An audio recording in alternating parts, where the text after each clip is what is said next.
Assalamualaikum warahmatullahi wabarakatuh. Kami dari kelompok 1 ingin mempresentasikan hasil diskusi kami, yaitu tentang konsep biaya. Sebelumnya, perkenalkan, nama saya Dian Aristiani, NIM 190 810 201 003. Perkenalkan, nama saya Bella Sabrila Amelia, NIM 1908 10 20 11 14. Perkenalkan, nama saya Rahmatul Bagus, NIM 1908 10 20 11 16. Selanjutnya, saya akan menjelaskan pengertian biaya dan kos. Apa sih biaya dan kos itu? Biaya adalah harga barang atau jasa yang telah memberikan manfaat untuk memperoleh suatu pendapatan. Biaya akan dikurangkan dari pendapatan untuk menentukan laba rugi pada periode tertentu, sehingga biaya akan dicantumkan pada laporan laba rugi. Pendapatan itu sendiri yaitu nilai barang yang dijual atau jasa yang telah diberikan. Sedangkan pengertian kos adalah pengorbanan sumber ekonomi untuk memperoleh suatu barang atau jasa yang telah memberikan manfaat pada masa kini maupun masa yang akan datang. Kos dapat diukur dengan satuan mata uang berupa pengurangan aset atau penambahan hutang. Pada saat barang atau jasa yang telah dimanfaatkan, kos menjadi biaya. Sedangkan pada saat barang atau jasa yang belum dimanfaatkan, kos akan dikelompokkan sebagai aset. Selanjutnya, objek biaya. Objek biaya adalah unsur berupa apapun yang biayanya dapat diukur dan dibebankan.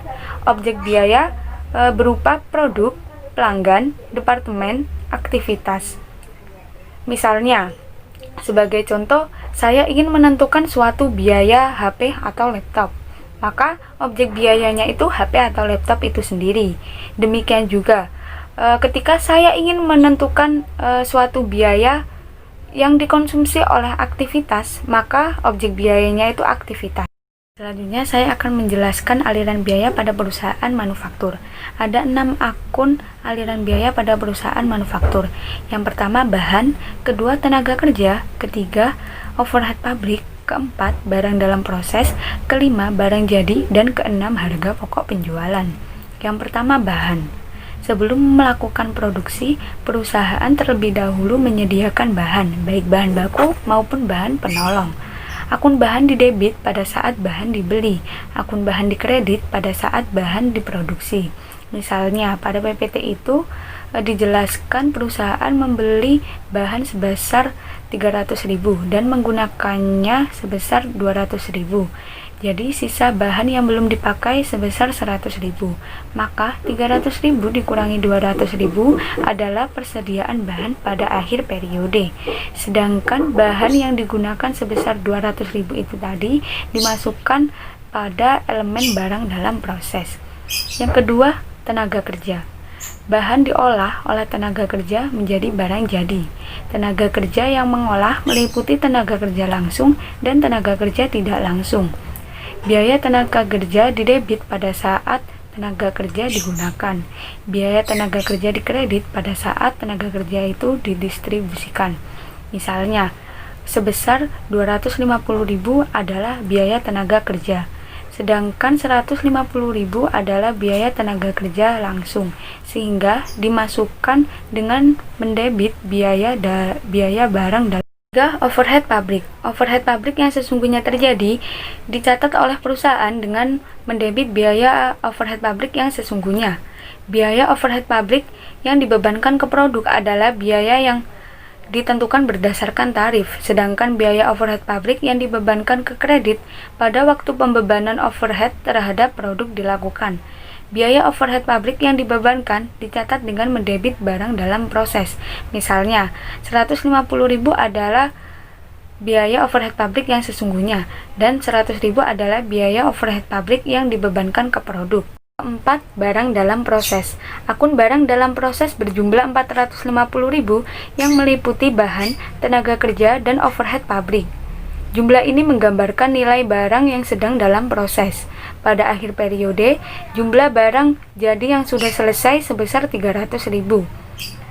Akun barang dalam proses memiliki saldo sebesar 150.000 pada akhir periode yang menggambarkan barang sedang dalam proses akhir.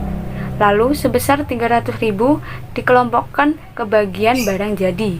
Akun barang dalam proses didebit pada waktu bahan, tenaga kerja, dan overhead pabrik dalam proses diproduksi, dan dikredit pada saat barang jadi sudah selesai.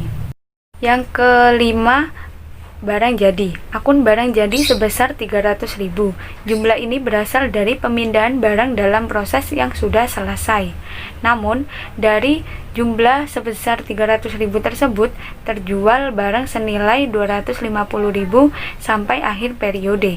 Akun barang jadi memiliki saldo sebesar 50.000 pada akhir periode.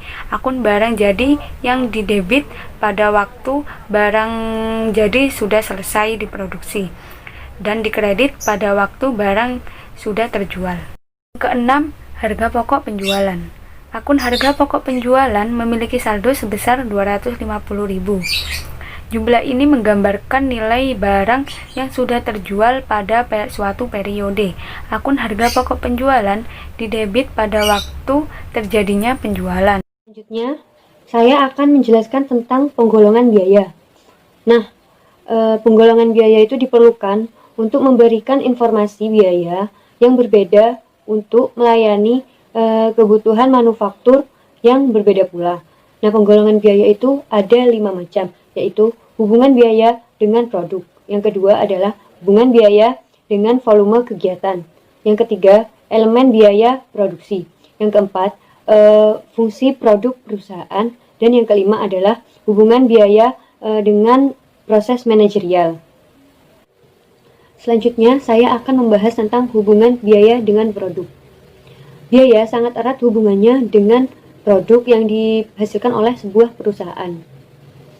Nah, berdasarkan hubungannya dengan produk, biaya dibagi lagi menjadi 2. Yang pertama adalah biaya langsung atau disebut juga direct cost, dan yang kedua adalah biaya tidak langsung. Biaya langsung adalah biaya yang dapat ditelusuri. Contohnya seperti biaya untuk bahan baku. Saya ambil contoh dari perusahaan ban karet. Di sana, perusahaan ban karet akan menelusuri berapa bahan yang diperlukan dan berapa biaya yang diperlukan untuk membuat satu bahan ban karet. Yang kedua adalah biaya tidak langsung. Biaya tidak langsung adalah biaya yang tidak dapat ditelusuri secara langsung. Contohnya seperti tadi, perusahaan ban, di mana perusahaan ban telah menghitung berapa jumlah biaya yang diperlukan untuk ban, namun mereka masih kesulitan untuk menghitung total biaya dengan teknisi yang digunakan untuk membuat sebuah ban. Selanjutnya saya akan membahas tentang penggolongan biaya yang kedua. Yang kedua adalah hubungan biaya dengan volume kegiatan. Nah, dalam hubungan biaya dengan volume kegiatan ini, biaya dibagi lagi menjadi 3, yaitu yang pertama adalah biaya variabel, yang kedua adalah biaya tetap, dan yang ketiga adalah biaya campuran. Yang pertama adalah biaya variabel. Biaya variabel disebut juga variable cost, itu adalah biaya dengan jumlah total perubahan proporsional dengan perubahan volume kegiatan atau produksi, tetapi jumlah unitnya tidak berubah. Biaya bahan baku adalah merupakan biaya variabel. Contohnya dari biaya variabel itu adalah biaya upah tenaga kerja langsung dan biaya lembur. Selanjutnya yang kedua adalah biaya tetap atau fixed cost. Nah, biaya tetap itu adalah biaya yang jumlah totalnya tidak terpengaruh oleh volume kegiatan dalam kisaran volume tertentu. Nah, contohnya sendiri adalah seperti sewa pabrik, sewa kantor. Yang ketiga adalah biaya campuran. Nah, biaya campuran itu adalah biaya yang jumlah totalnya terpengaruh oleh volume kegiatan, namun tidak secara proporsional. Contohnya sendiri adalah biaya tagihan listrik. Nah, selanjutnya, penggolongan biaya yang ketiga adalah elemen biaya produksi. Nah, elemen biaya produksi sendiri itu adalah biaya yang diperlukan untuk mengubah bahan baku menjadi bahan jadi.